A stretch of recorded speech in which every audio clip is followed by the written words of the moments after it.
আসসালামু আলাইকুম। থেকে আপনাদের জন্য সুন্দর সুন্দর কিছু পাইপিং হিজাব নিয়ে চলে আসলাম। দেখুন আমার পরা কালারটা কতটা সুন্দর, এবং এটা হচ্ছে কফি কালারের মধ্যে পিঙ্কিশ পিঙ্কিশ একটা কালার আছে, এবং হাতার মধ্যে অনেক সুন্দর কিউট হচ্ছে টার্সেল করা আছে। আর এটা আমরা কেন পাইপিং হিজাব দিয়েছি, এটার মধ্যে দেখবেন অল ওভার পাইপিং করা আছে, ঠিক আছে। এটার মধ্যে অল ওভার পাইপিং করা আছে, এবং এটা দেখুন কতটা লং। ব্যাক সাইডে দেখুন, ব্যাক সাইডটা কতটা আমার কাভার দিয়েছে, অনেকটা লং। এটা যে কেউ আপনারা পড়তে পারবেন, এবং আপনারা যারা মেকআপ পরেন তাদের জন্য বলছি, তারা চাইলে এইভাবে মেকআপটা করতে পারেন, এবং যারা মেকআপ করেন না তারা হচ্ছে এইভাবে মেকআপটা করতে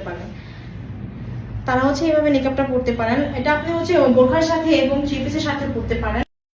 আমার পরা হিজাবে মেকআপের পোর্শনটা কতটা বড় সড়ো, ফুল বডিতে কভার হবে। মেকআপের যে পোর্শনটা আছে দেখুন, এটার মধ্যে হচ্ছে পাইপিং করা, অল ওভার পাইপিং করা।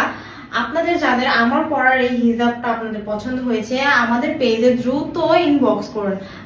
আমার পরার এই হিজাবের আরো দুইটি কালার আছে, আমি নেক্সট কালারে চলে আসলাম নেক্সট কালারটা নিয়ে। যারা ব্ল্যাক লাভার আছেন তারা এটা দেখতে পারেন, কত সুন্দর ব্ল্যাকের মধ্যে প্রিন্ট করা আছে, মেরুন কালারের কন্ট্রাস্ট করা আছে, সেম অল ওভার পাইপিং করা আছে, মেকআপ পোর্শন আছে। যারা মেকআপ করতে চান তারা মেকআপ করতে পারেন, যারা মেকআপ পরেন না তাদেরকে বলছি তারা চাইলে এটা আপনাদের মতো ইউজ করতে পারেন। আর দেখুন কতটা লং।